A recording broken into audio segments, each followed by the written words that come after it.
Nous sommes dans la deuxième vidéo, la deuxième vidéo de la page de la formation CELESBA Cerveau Logiciel Database, c'est-à-dire la formation en Java. Donc la deuxième vidéo, ici, nous allons maintenant vous expliquer comment installer Java. Donc je vous avais déjà dit dans la première vidéo comment télécharger le package JDK NetBeans. Donc si vous avez téléchargé le package JDK NetBeans, il n'y a pas de problème, vous allez avoir l'installable qui serait unique. Ok, donc nous allons installer maintenant. Mais si vous n'avez pas téléchargé le package JDK NetBeans, que vous avez téléchargé différemment, c'est-à-dire NetBeans à part et JDK à part, donc vous devez d'abord installer le JDK et après installer NetBeans. Donc déjà, nous avons l'installable qui est là. Vous voyez bien ma souris. Faites double-clic.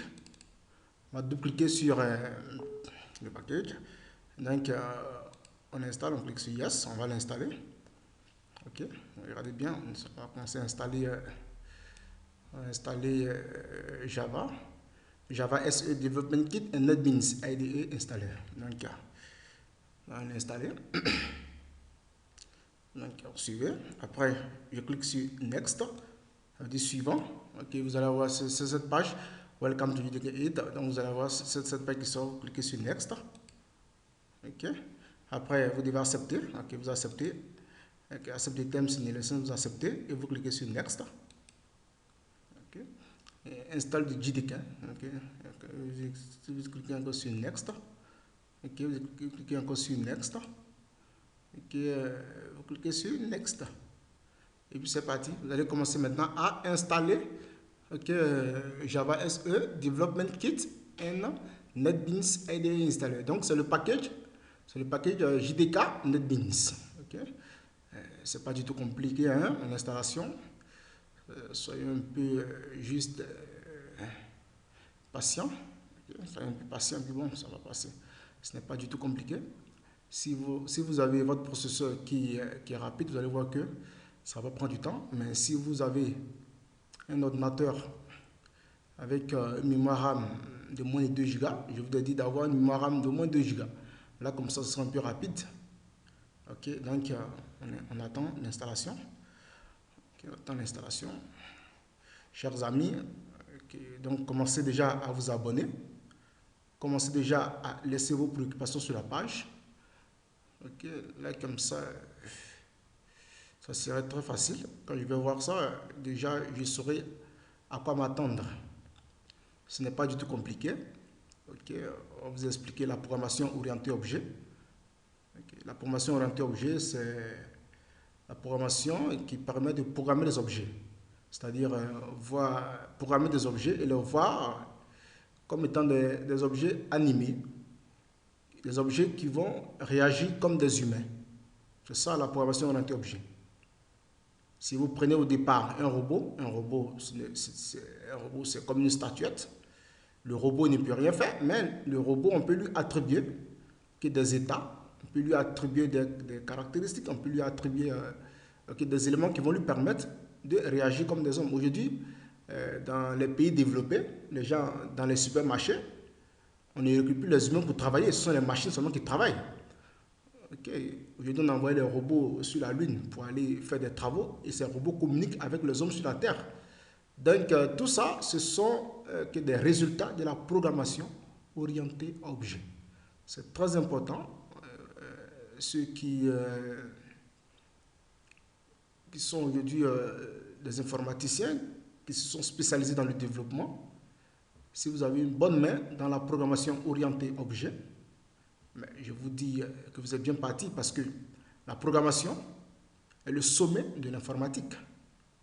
Et moi, je dis toujours que les spécialités de l'informatique s'appellent. Quelqu'un qui ne peut pas dire qu'il est bon en programmation orientée objet, il est bon en programmation et il n'est pas bon en base de données. Il ne peut pas dire qu'il est bon en base de données et il n'est pas bon, par exemple, en business intelligence. Ok. Donc, vous devez comprendre que en informatique, toutes les spécialités s'appellent en elles-mêmes. Donc, si vous êtes bon en base de données, c'est vrai que vous serez aussi bon en programmation parce que même quand vous vous spécialisez en base de données, il y a aussi les procédures stockées qu'on utilise avant, les procédures Les procédures aussi sont les codes. Même les requêtes SQL qu'on tape aussi. Ok, ce sont les codes. Donc, c'est juste vous dire. C'est cela, c'est cela, c'est cela. Ok, donc on attend notre installation finir. Et on va passer bientôt au vif du sujet. On va rentrer maintenant dans la programmation bientôt. Ce n'est pas du tout compliqué, c'est juste pour avoir la main. Au départ, c'est un peu bizarre, c'est un peu complexe. On a l'impression que toute chose nous tombe sur la tête. Mais lorsque vous allez commencer, vous allez voir que bof, c'est rien du tout. Hein. Vous allez voir que c'est rien du tout. Vous allez voir que c'est rien du tout. Ok, vous allez voir que ça passe. Vous allez voir que ça passe. Donc, c'est cela, hein, c'est cela. Allez hop, donc l'installation vient de se terminer, la première partie. Vous regardez, vous allez sortir sur une page comme ça. Ok, on met installation completed successfully. Installation completed successfully, ça veut dire que l'installation, ok, c'est terminé avec succès. Donc après cela, vous cliquez sur finish et la première partie est terminée. Ok, maintenant nous sommes dans la deuxième partie, ok, la deuxième partie de l'installation de Java. Très rapidement, vous allez voir, nous allons vérifier quelque chose pour voir est-ce que l'installation est terminée. On va taper CMD, on tape CMD, on va rentrer sur l'invité de commande, on va taper Javac, Java C, ok, Java C, entrée. Okay, vous voyez, Javac is not recognized as an internal external command, operable program batch file. Ça veut dire que Java, l'installation n'est pas encore terminée. Donc, si l'installation n'est pas terminée, que vous tapez Java, ça veut dire Java compiler pour vérifier que Java est bien installé. Vous allez voir si c'est bien installé. Automatiquement, lorsque vous allez taper Javac, vous allez avoir toutes les informations qui vont bien sortir. Donc, ce n'est pas bien installé, on n'a pas encore terminé. On va continuer. Clear screen. Ok, donc on va répartir. Donc, c'est comme ça. Vous rentrez ici dans le menu démarrer, start, démarrer. Vous venez ici dans computer. Vous venez sur le C, local disk C. Ok, vous venez dans programme file. Vous venez dans Java ici, Java. Ok, vous venez sur JDK 1.8, c'est-à-dire la version de JDK que vous avez installée. Vous allez dans bin. Ok, et vous faites clic droit sur l'un des éléments de bin ici. Faites clic droit là-dessus. Vous allez dans properties. Maintenant, vous allez copier. Vous allez dans location ici. Vous copiez le chemin d'accès à bin. Vous le copiez, vous copiez lui là. Ok, copier. Vous fermez. Ok, vous copiez le chemin d'accès à bin. Que vous allez partir coller. Vous allez associer à la variable d'environnement. Donc, vous venez ici, vous faites clic droit sur computer, ordinateur. Vous allez dans properties. Vous venez dans Advanced System Settings, système avancé, ok, modification des systèmes avancés. Vous cliquez, vous venez ici dans Advanced, Environment Variable, variable d'environnement.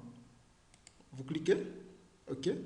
Et maintenant, lorsque vous serez ici, vous avez User Variable for Celeste Bar, c'est-à-dire pour moi, pour toi, ton nom sera ici. Non, ça, tu rentres dans New, il y a New, il y a Edit, puis il y a Delete. Donc tu rentres dans New ici, New. Vous avez cette fenêtre qui va s'ouvrir. Donc, cette petite fenêtre, il y a Variable Name, Variable Value. Donc, Variable Name, c'est path. Donc, P majuscule, A-T-H, path. Ok, ça veut dire chemin. Et vous allez maintenant copier, ok, vous allez coller maintenant le chemin d'accès à bin. Ok, le chemin d'accès à bin. Vous cliquez OK, OK, OK. Et puis c'est terminé. OK, et puis c'est terminé. Une fois que cela est fait, vous allez voir que c'est bien installé. Donc pour vérifier que c'est bien installé, on va répartir, sur le prompt. Vous rentrez là, on va vérifier. Maintenant, vous allez taper Java C. Donc vous voyez que ça fait sortir beaucoup de paquets comme ça, donc ça veut dire que c'est bien installé. Donc cher internaute, vous voyez que Java maintenant est bien installé. Lorsque vous avez fini de vérifier, ce n'a pas de problème. Vous allez cliquer ici. Si vous cliquez sur NetBeans, vous allez voir que NetBeans va bien s'ouvrir. Faites double clic Ok, vous faites double-clic sur NetBeans. Si vous double-cliquez sur NetBeans, ok, NetBeans s'ouvre bien. Bon, ok, ça va prendre un peu de temps à s'ouvrir. Bon, chers internautes, c'était pour vous dire que, ok, nous avons bien installé. Voilà comment installer Java. Dans la troisième vidéo, vous allez voir maintenant, on va maintenant commencer à utiliser l'interface de NetBeans. Merci à vous et